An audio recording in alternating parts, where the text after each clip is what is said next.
তখন তারা আবার বাবা বলে যে মেয়ে কোনো কাজ করতে পারে না, আমি তাকে ঘরে রাখতে পারবো না। মাননীয় স্পিকার, লিঙ্গ বৈষম্য আজকে আমার দেশে আর্থসামাজিক প্রেক্ষাপটে আছে, যার কারণে বাল্যবিবাহটি হচ্ছে। মাননীয় স্পিকার, আজকে আমাদের দেশে এই লিঙ্গ বৈষম্য কেন হচ্ছে?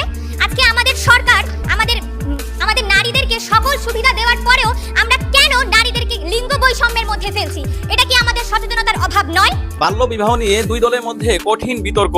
আমাদের এই পুরুষতান্ত্রিক সমাজ নারীদেরকে নির্যাতিত করে, আমাদের সমাজে এখনো এই জায়গাতে রয়েছে লিঙ্গ বৈষম্য। যেখানে আমাদের প্রধানমন্ত্রী নিজে নারী, আমাদের সংসদের স্পিকার যেখানে নারী, আজকে আমরা যেখানে এখানে সবাই নারী, সেখানে এখনো কেন বলছি আমাদের সমাজ পুরুষতান্ত্রিক? আমাদের সমাজে পুরুষের চেয়ে নারীর সকল সুবিধা বাড়তি থাকা সত্ত্বেও আমরা সচেতনতার অভাবে আমাদের নারীদেরকে জায়গা দিতে পারছি না। আজকের বিতর্ক অনেকটাই ভিন্ন রকম হতে চলেছে, এজন্য ভিডিওটা স্কিপ না করে ফুললি আপনারা দেখতে থাকুন। আপনি নারীর নিরাপত্তার হীনতার কথা বলছেন।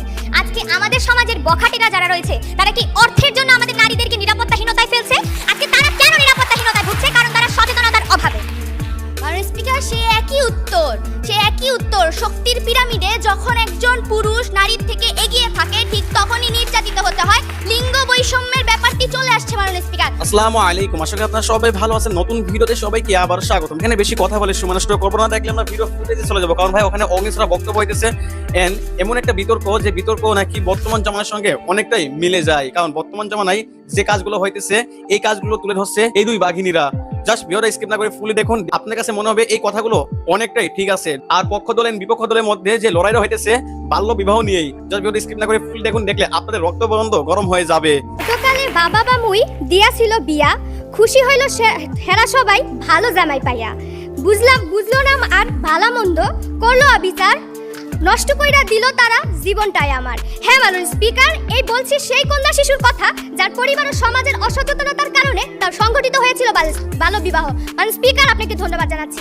প্রতিপক্ষ দল বারে বারে বলে গেলেন যে তারা আর্থসামাজিকের কারণে আমাদের দেশে বাল্য বিবাহ সংঘটিত হচ্ছে। লক্ষ্য করুন প্রতিপক্ষ, আমাদের কাজী নজরুল ইসলাম কি বলেছিল? হে দরিদ্রতা, তুমি মোরে করেছো মহান। হ্যাঁ মাননীয় স্পিকার, দরিদ্রতা তাকে মহান করেছে। সে কিন্তু ছিল একটি দরিদ্র পরিবারের সন্তান। সে দরিদ্র পরিবারের সন্তান হওয়া সত্ত্বেও সে কিভাবে আজকে কাজী নজরুল ইসলাম হলো? মাননীয় স্পিকার, লক্ষ্য করবেন, আজকে আমাদের দেশের গভর্নর আতিউর রহমান, সে কিন্তু ছিলেন একজন দরিদ্র পরিবারের সন্তান। তা সত্ত্বেও সে আজকে বাংলাদেশের গভর্নর হয়েছে। কিভাবে হয়েছে আজকে দেশে বাংলাদেশের গভর্নর? সামাজিক আপনাদের যা বলেন সেগুলোর মাধ্যমে না, সচেতনতার মাধ্যমে। তার পরিবার সচেতন ছিল বলে তা আজকে বাংলাদেশের গভর্নর হয়েছে। মাননীয় স্পিকার, নজর দেয় প্রথম আলোর পত্রিকাটির পাতা, সেখানে 3 নম্বর পৃষ্ঠা 6 নম্বর কলামে ছবি ছাপা হয়েছে একজন সচেতন দরিদ্র কন্যা।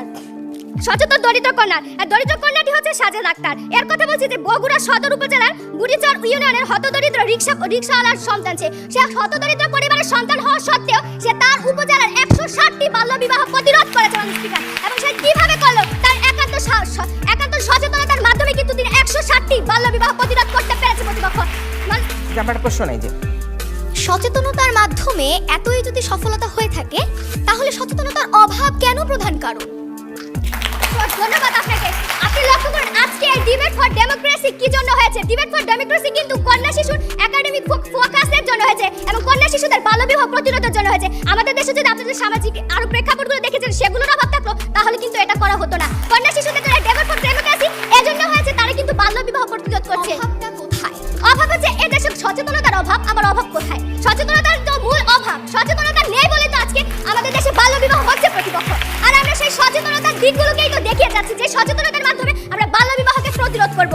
মাননীয় স্পিকার, আরো একটি জ্বলন্ত উদাহরণ দিচ্ছি। বেসরকারি চ্যানেল 21 টেলিভিশনের মাধ্যমে সাপ্তাহিক যে প্রতিবেদন হচ্ছে পথে প্রান্তরে, সেখানে একটি প্রতিবেদনের পর্বে দেখানো হয়েছিল ময়মনসিংহের উপজেলার নন্দাইলের ঘাসফুল শিশু ফোরামের সাফল্যের কথা। সেই ঘাসফুল শিশু ফোরামের সাফল্যের দিকটি হচ্ছে তারা কিন্তু অঙ্গীকার হচ্ছে সচেতনতার মাধ্যমে তারা বাল্যবিবাহকে প্রতিরোধ করছে। হ্যাঁ মাননীয় স্পিকার, সেক্ষেত্রে কিন্তু তারা সফলতাও অর্জন করেছে।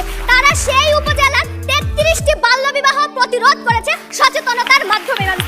মাননীয় স্পিকার, যে আমরা একটা শেষ প্রশ্ন নাই যে তিনি বলছেন যে 33টি বাল্যবিবাহ প্রতিরোধ করেছে সচেতনতার মাধ্যমে। এই বাল্যবিবাহগুলোর পেছনের কারণটি কি, সেটি আজকে বিতর্কে আমি পেছনের কারণটি জানতে চাচ্ছি।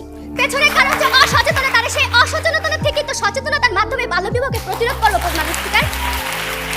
মাননীয় স্পিকার, শুধু তাই নয়, ওই উপজেলার আকারগাঁও ইউনিয়নের চাঁদপুর গ্রামের একই বিদ্যালয়ের 7ম শ্রেণীর ছাত্রী জরিনার বাল্যবিবাহ ভেঙে দেয় তারা বিরল দৃষ্টান্ত স্থাপন করেছে। লক্ষ্য করুন মাননীয় স্পিকার, ফোরাম কিন্তু সামাজিক সচেতনতার নিমিত্তে তাদের কার্যক্রম শুরু করেছেন এবং তার মাধ্যমে তারা বাল্যবিবাহ প্রতিরোধের এত সফলতা অর্জন করেছে। মাননীয় স্পিকার, আজকে এটিএন বাংলা কর্তৃক ডিবেট ফর ডেমোক্রেসি বলতেছি যে কন্যা শিশুদের জন্য এই বিতর্ক আয়োজন করেছে, সংসদের আয়োজন করেছে, সেটি কিন্তু তারা সচেতনতার মাধ্যমে তাদের সচেতনতার দৃষ্টিভঙ্গিতেই তারা এই কন্যা শিশু পদ্ধতির জন্য সামনে এগিয়ে এসেছে। তারা কিন্তু আরো আর্থসামাজিক দিকের জন্য এগিয়ে আসেনি, তারা কিন্তু সমাজের মানুষের কাছে এই সচেতনতার দিকগুলো ছড়িয়ে দেওয়ার জন্য এবং সেই সচেতনতার মাধ্যমে কন্যা শিশুর বাল্যবিবাহ প্রতিরোধের জন্য এগিয়ে এসেছে। তাই আমি বিভাট ফর ডেমোক্রেসিকে অনেক অভিনন্দন জানাচ্ছি যে আজকে আমাদের দেশে কন্যা শিশু বাল্যবিবাহের জন্য তারা এগিয়ে এসেছে। স্পিকার, এবার বলছি আমাদের দেশে শিশুতোষ সবচেয়ে শিক্ষণীয় জনপ্রিয় কার্টুন মিনার কার্টুনের কথা। যে মিনার কার্টুনে মিনা পঞ্চম শ্রেণীর পরে যখন হাই স্কুলের গণ্ডিতে চাচ্ছে পাস দেওয়ার মুহূর্তে ঠিক একটি মনোভাব ব্যক্ত করেছে, আর সেটি ছিল প্রাইমারি পাস করেছি, এখন আমি 6-এ ঢুকবে আমায় কে। মানুষ স্পিকার এর মাধ্যমে সে প্রকাশ করে গেছিল যে আমাদের সমাজে বঞ্চিত কন্যারা সোনালী সোপানে পার একটা ব্যর্থ হবে, কিন্তু না মানুষ স্পিকার, আজকে আমাদের দেশের কন্যা শিশুরা সামনের দিকে ঠিক এগিয়ে গেছে। মানুষ স্পিকার কন্যা শিশু মানুষ স্পিকার যা একটি তথ্যের মাধ্যমে আমি সুস্পষ্ট করে যাব। একটু লক্ষ্য করুন, প্রতিপক্ষ প্রাথমিক ও গণশিক্ষা মন্ত্রণালয়ের অফিসিয়াল পেজ থেকে প্রাপ্ত তথ্য মতে বিগত 10 দশক থেকে এসএসসি ও এইচএসসি শিক্ষাক্ষেত্রে মধ্যে কন্যা শিশুদের পাশের হার ক্রমান্বয়ে বেড়েছে। হ্যাঁ মানুষ স্পিকার, যেখানে 2017 সালে এসএসসি পরীক্ষার সংখ্যা ছিল 1,26,000 তথ্যসূত্রে publicuniversityadmission.com। অথচ মানুষ স্পিকার এর শেষ সময় করতে হবে মাননীয় মন্ত্রী, আপনাকে শেষ করতে হবে। জি, একটু সময় চেয়ে নিচ্ছি। জি, আপনাকে 10 সেকেন্ড সময় দেওয়া হলো। মানুষ স্পিকার, তাছাড়া আমরা সকল বোর্ডের শিক্ষাক্ষেত্রে যদি নজর দিই তাহলে আমাদের দেশে বালকদের তুলনায় বালিকারাই কিন্তু শিক্ষাক্ষেত্রে এগিয়ে যাচ্ছে, এবং সেই শিক্ষাক্ষেত্রে এগিয়ে যাওয়ার মাধ্যমে তারা কন্যা শিশুদের তারা বাল্যবিবাহের জন্য নির্মূল করার জন্য আরো বেশি সচেতন হচ্ছে। আর এই শিক্ষাক্ষেত্রে কিন্তু সচেতনতার মাধ্যমে কন্যা শিশুদের বাল্যবিবাহ রোধ করছে। মানুষ স্পিকার, তাই আমি আবারও বলছি সচেতনতার মাধ্যমে কিন্তু বাল্যবিবাহ রোধ। এখানে শেষ নয় ভিউয়ার্স, বিপক্ষ দল কিভাবে আবার দলে উঠবে জাস্ট ভিডিও স্ক্রিন না করে ফুললি দেখতে থাকুন। উদার রাজ্যে পৃথিবী গদ্যময়, পূর্ণিমার চাঁদ যেন ঝলসানো রুটি। মাননীয় স্পিকার, পেটে যখন ক্ষুধা থাকে তখন সচেতনতা কোনো ভূমিকা রাখতে পারে না, তখন চিন্তা থাকে খাবার জোগাড়ের, চিন্তা থাকে কিভাবে একটি মুখ কমানো যায়। তখন মাননীয় স্পিকার, দরিদ্র ঘরের পিতা হিসাবে আপনি বাধ্য হন আপনার কন্যা সন্তানের বাল্যবিবাহ দিতে। ধন্যবাদ মাননীয় স্পিকার প্রদানের জন্য। মাননীয় স্পিকার, প্রস্তাবটি হচ্ছে সচেতনতার অভাবই বাল্যবিবাহের প্রধান কারণ।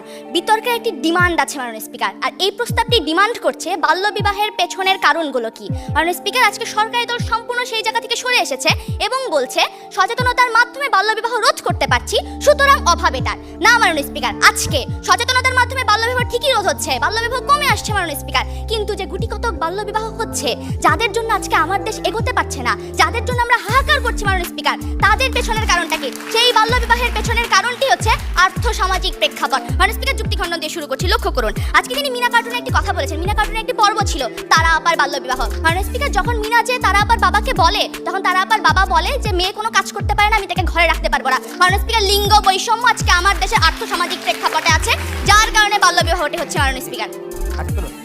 আজকে আমাদের দেশে এই লিঙ্গ বৈষম্য কেন হচ্ছে? আজকে আমাদের সরকার আমাদের নারীদেরকে সকল সুবিধা দেওয়ার পরেও আমরা কেন নারীদেরকে লিঙ্গ বৈষম্যের মধ্যে ফেলছি? এটা কি আমাদের সচেতনতার অভাব নয়? না মাননীয় স্পিকার, সচেতনতার অভাব নয়, এটি হচ্ছে মাননীয় স্পিকার আর্থসামাজিক প্রেক্ষাপট। লক্ষ্য করুন, শক্তির পিরামিডে যখন একটি নারী একটি পুরুষের থেকে নিচে থাকে মাননীয় স্পিকার, তখন আমাদের এই পুরুষতান্ত্রিক সমাজ নারীদেরকে নির্যাতিত করে।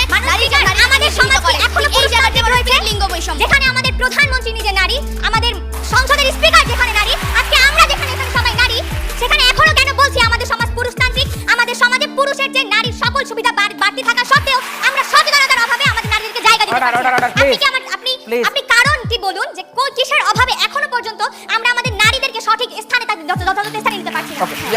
মাননীয় স্পিকার, আজকে বাল্যবিবাহের পেছনের কারণ নিয়ে কথা হচ্ছে। প্রথমত, তিনি তারপরও যখন নারী ক্ষমতায়নের উদাহরণ আমাদের মাননীয় প্রধানমন্ত্রীকে দিচ্ছেন, লক্ষ্য করুন, আজকে তাকে মুজিব কন্যা বলা হয়, কখনো বঙ্গমাতা ফজিলাতুন্নেসার কন্যা বলা হয় না। এই জায়গাটিতে মাননীয় স্পিকার লিঙ্গ বৈষম্যটি দেখতে পাচ্ছি। মাননীয় স্পিকার, আমার বক্তব্যতে আসি, লক্ষ্য করুন। মাননীয় স্পিকার, আর্থসামাজিক প্রেক্ষাপটে যে প্রথম জায়গাটি দারিদ্রতা। ঝালকাঠির কাঠালিয়ার 14 বছরের মেয়ে সাবিনা আক্তার, জোর করে যখন তার বিয়ে দেওয়া হয়, তখন যখন পুলিশ এসে ঘটনাস্থলে গিয়ে বিয়েটি থামায়, তখন অভিভাবককে জিজ্ঞাসা করলে তারা দারিদ্রতার কথা বলেন। তথ্যসূত্র দৈনিক শিক্ষা। অর্থাৎ মাননীয় স্পিকার, এই যে দারিদ্রতা, এই যে আর্থসামাজিক প্রেক্ষাপট, এটি একজন দরিদ্র পিতাকে বাধ্য করে একটি মেয়ের বাল্যবিবাহ দিতে। পেছনের কারণ আর্থসামাজিক প্রেক্ষাপট, সচেতনতার অভাব নয়। মাননীয় স্পিকার, দ্বিতীয় যে জায়গাটি সেটি হচ্ছে নিরাপত্তাহীনতা। লক্ষ্য করুন, বাংলাদেশ মহিলা পরিষদের সভাপতি আয়েশা খানম বলেন, বিয়েটা একটা মেয়ের সামাজিক টিকিট, কারণ অবিবাহিত মেয়েদের কোনো রকম অঘটন ঘটলে তার বিয়ে হওয়া নিয়ে ঝামেলা হয়। মাননীয় স্পিকার, লক্ষ্য করুন, এই যে নিরাপত্তাহীনতায় আমার পিতা ভুগছে, বাংলাদেশের হাজার হাজার মেয়ের পিতা ভুগছে, এই নিরাপত্তাহীনতার কারণেই আজকে আমার দেশে বাল্যবিবাহ সংঘটিত হচ্ছে। মাননীয় স্পিকার, সচেতনতার অভাব নয়। মাননীয় স্পিকার, লক্ষ্য করুন, নারী ক্ষমতায়নের অভাব তৃতীয় যে জায়গাটি, IEFPRI এর গবেষণায় বলা হয়েছে বাংলাদেশে। আচ্ছা, শেষ প্রশ্ন জি। আপনি নারীর নিরাপত্তার হীনতার কথা বলছেন। আজকে আমাদের সমাজের বখাটেরা যারা রয়েছে তারা কি অর্থের জন্য আমাদের নারীদেরকে নিরাপত্তাহীনতায় ফেলছে? আজকে তারা কেন নিরাপত্তাহীনতায় ভুগছে? কারণ তারা সচেতনতার অভাবে। মাননীয় স্পিকার, সেই একই উত্তর শক্তির পিরামিডে যখন একজন পুরুষ নারীর থেকে এগিয়ে থাকে ঠিক তখনই নির্যাতিত হতে হয়। লিঙ্গ বৈষম্যের ব্যাপারটি চলে আসছে। মাননীয় স্পিকার, সম্পূর্ণ জিনিসটা আর্থসামাজিক প্রেক্ষাপটে সমাজের মেয়ে আজকে যৌন হয়রানির শিকার হচ্ছে না? আজকে কোনো ধনী সমাজের মেয়ে কি ইফটিজিং এর শিকার হচ্ছে না? শুধু কি দরিদ্র মেয়েরাই কি হচ্ছে? যেখানে ধনী সমাজের মেয়েরা আজকে ইফটিজিং এর শিকার হচ্ছে, সেখানে আপনি কি করে বলতে পারেন যে আজকে নিরাপত্তাহীনতার প্রধান কারণ হচ্ছে আর্থসামাজিক প্রেক্ষাপট? প্রথমত আপনাকে অনুরোধ করব বিতর্কের বিষয়ে প্রশ্ন করবেন। দ্বিতীয়ত আপনার প্রশ্নের উত্তরটি হচ্ছে আজকে তারা ইফটিজিং এর শিকার কেন হচ্ছে, তাই তো? আচ্ছা শুনুন, আজকে তারা ইফটিজিং এর শিকার হচ্ছে এই কারণে যে আজকে সেই বখাটে ছেলে তার বোনকে কেউ ইফটিজিং করলে আপনি যে দেখবেন সেটি কিন্তু টলারেট করছে না, কিন্তু সে নিজেই কিন্তু আরেকজনের কাছে ইফটিজিং করছে। কেন? সেটি হচ্ছে লিঙ্গ বৈষম্যের কারণে, আর্থসামাজিক প্রেক্ষাপটের কারণে। বিতর্ক মনোযোগ দিয়ে শুনবেন। মাননীয় স্পিকার, লক্ষ্য করুন, আজকে যে জায়গাটি ব্যাখ্যা করছিলাম সেটি হচ্ছে IEFPRI এর গবেষণায় বলা হয়েছে বাংলাদেশে বাল্যবিবাহের পরিমাণ শহর থেকে গ্রামে 25% বেশি। কেননা শহরের নারীরা আত্মনির্ভরশীল এবং গ্রামের নারীরা সেই তুলনায় পিছিয়ে আছে। আবার মাননীয় স্পিকার, নারীদের উচ্চ মাধ্যমিক পর্যন্ত অবৈতনিক শিক্ষা চালু করা হয়েছে যাতে তারা শিক্ষিত হয়ে আত্মনির্ভরশীল হতে পারে, বাল্যবিবাহের বিরুদ্ধে সোচ্চার হতে পারে। এই যে কণ্ঠটি মাননীয় স্পিকার আজকে আমি কথা বলছি, সেই কণ্ঠটি আজকে শিক্ষায় দিবে আজকে অন্যান্য হাজার নারীর জন্য। মাননীয় স্পিকার, হাজার মানুষের জন্য। ঠিক তখন মাননীয় স্পিকার এই নারী ক্ষমতায়নটি যখন হবে মাননীয় স্পিকার সম্পূর্ণভাবে বাংলাদেশে, এই যে গুটি কর্তক যে বাল্যবিবাহ হচ্ছে আর্থসামাজিক প্রেক্ষাপটের কারণে, সেটিও বন্ধ হয়ে যাবে। লক্ষ্য করুন মাননীয় স্পিকার, চতুর্থ যে জায়গাটি লিঙ্গ বৈষম্য, যেটি নিয়ে এতবার কথা হচ্ছে, লক্ষ্য করুন মানিকগঞ্জের নৌসিনের কথা আমরা জানি। মাননীয় স্পিকার, 15 বছর বয়সী সে বাল্যবিবাহ দেওয়ার সময় স্কুল শিক্ষক যখন তার পিতাকে জিজ্ঞাসা করেন, তিনি বলেন মেয়ে মানুষ কামাই করতে পারে না, তাকে কেন ঘরে রাখবো? এই জায়গাটি মাননীয় স্পিকার আছে লিঙ্গ বৈষম্যের কারণে বাল্যবিবাহ হচ্ছে।